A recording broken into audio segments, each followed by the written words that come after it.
Hello and welcome. The title of the message today is Boundless Love.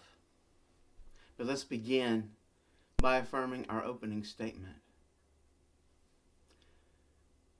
There is only one presence and one power in my life and the universe, God. I invite you now to take a deep breath with me.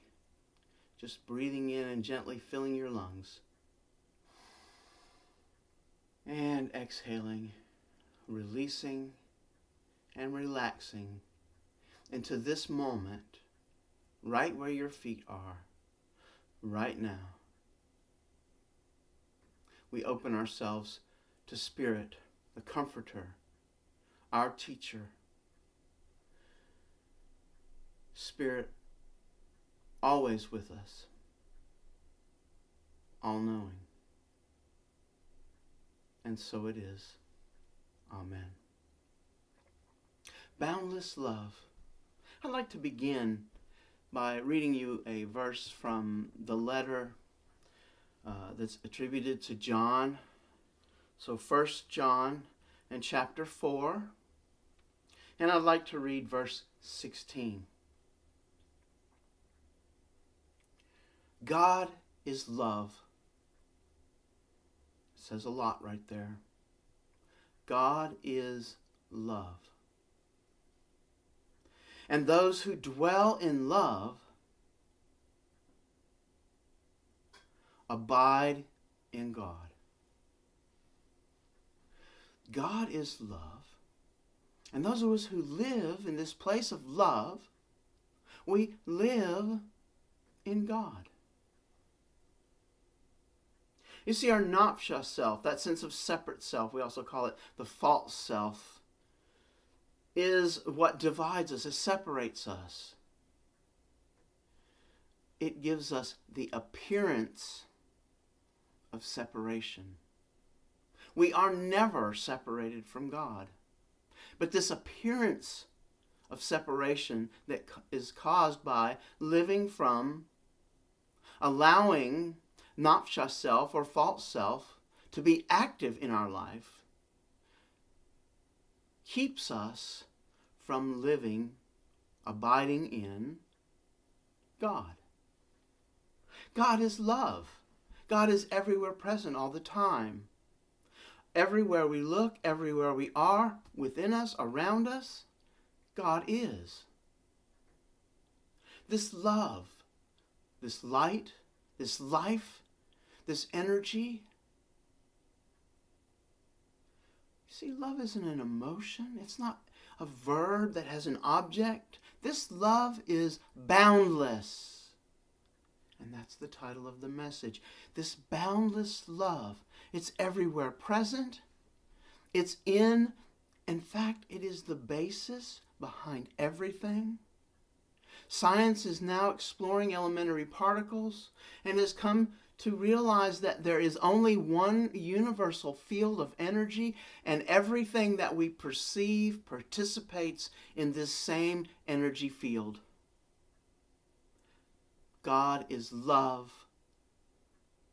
God is spirit. This energy field is God. It is love. When we participate in, when we allow our consciousness to be governed by our true self, Ruah, which is spirit, our connection that is always with us, to divine, to this one field, to love, we abide in God. It's easy to say, but it's a little more difficult to live like this. You see, let's look back in Genesis. Let's look to chapter 2. And verse 17. All of these passages I'm reading are from the George Lamsa translation of the Aramaic Peshitta Bible, an Aramaic language that Jesus spoke, into English. Now remember, in Genesis we've got the story of Adam and Eve in the Garden of Eden. My way of seeing this that is helpful for our spiritual growth is, who are these characters in you? These same characters, Adam and Eve, the serpent, all of these are characters in our life, in our consciousness. Not out there, not some history. Okay, so in this garden, there's 2 trees. There's many trees, but 2 trees in particular are spoken about by God, our true self. Okay? The tree of knowledge of good and evil you shall not eat, for in the day you eat of it you shall surely die. The other tree is the tree of life. We shall not eat of the tree of knowledge of good and evil. When we abide in love, there is no good and evil. There is only love. We eat of the fruit of the tree of good and evil. Now all of a sudden there is judgment. There is other. There is some other. Love now has an object that we love or we don't love. Boundless love has no object. Does that mean that our love for the people around us, our spouse, becomes less? No. This boundless love increases, it heightens our love. We don't love those we love less. In fact, this boundless love knows no limits. We love them more.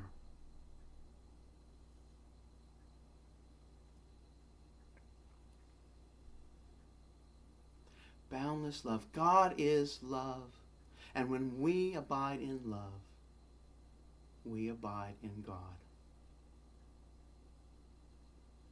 It's beautiful.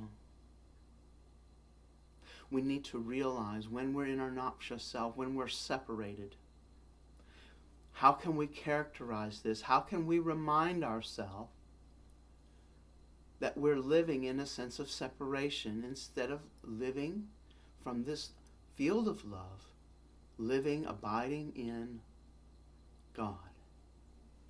We can notice noxious self by the tension that we hold, by the emotions that we feel.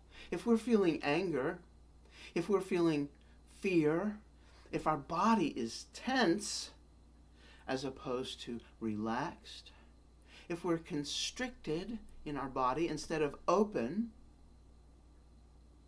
in this fear, anger, constriction, tenseness, we have separated ourselves. We are abiding in nafsha, thinking that we do, that we have eaten of the fruit of the tree of good and evil, the tree of knowledge. But we can spit up that fruit. We remember the truth of who we are, that we are always connected. Taking a deep breath, remembering this connection, remembering that there's no separation between us and God, but between everyone else and God. We abide in love, this one field, this one energy. We are all connected. There is no other. There is only love, because God is love. Boundless, without limit, love. This can be so helpful in our life. And I think if you'll try it out, noticing the connection. Often we talk about it in unity as seeing the Christ within each person we meet, the same Christ light that is in us. This is abiding in love. Because how can we be angry at the Christ in someone else? If we see behaviors that seem to not be Christ-like, then we can sympathize and say that person, just like me sometimes, is living from separate self in that moment. But they are at the heart of them, just like at the heart of each one of us, is the Christ-light, our true self. It's who we are, who we're born as. Let's close as we remember boundless love. Let's remember our relationship with God by affirming the prayer for protection. If you go to the Unity of Huntsville Facebook page, you'll see it written down so you can remember it. It's a wonderful way of remembering to abide in love. And so, the light of God surrounds us. The love of God enfolds us. The power of God protects us. The presence of God watches over us. Wherever we are, God is. Thank you for joining me. And let us remember this boundless love in our life. And if you'd like to go deeper into this message, I invite you to come down to Unity of Huntsville. It's on Governor's Drive in Huntsville, Alabama. You can find us at unityofhuntsville.org or by searching on your favorite map application for Unity of Huntsville. We'd love to see you. We're going to start something new. We're calling it Circle of Love, where we'll experience and explore, each one of us, giving our perspective on how we know this boundless love this morning. Thank you.